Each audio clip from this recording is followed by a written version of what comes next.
Welcome to this message from the mountain, coming to you from the foothills of the White Mountains here in New Hampshire. Today's podcast is, what is the law of attraction? There's a lot of thought about this law of attraction. Casey called it, thoughts are either miracles or crimes.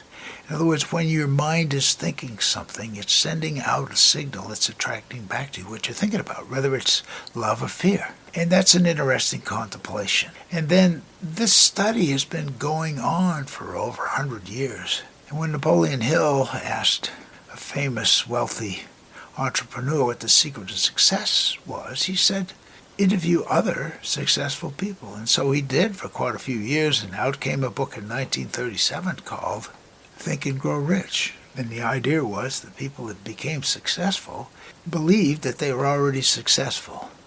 And so we're now into the power of now. In other words, time. It's the past, the present, and the future that all work together. So it is this. I had a checkup this week with my hip and everything. The doctor said was great, only my wife was upset because she felt there should have been some more tests.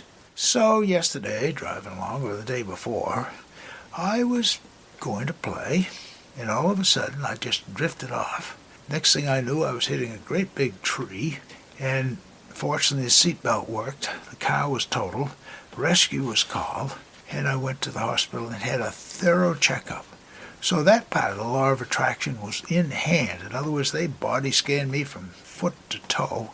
And so, yeah, and it's all pretty positive, but it gives us an idea of the indication of where we are at the moment. And so that's the roadmap. So I'm not judging the accident, I'm not judging the thoughts. It's just the fact that this is all fascinating to me, is to try to figure out what is going on. Life is like that, isn't it? How many of us spend time trying to figure it out? Anyway, some thoughts on the law of attraction. My name is Michael Hathaway, and this is Message from the Mountain. It is my prayer these words are right and good for you whenever you hear them. Thank you so much for listening.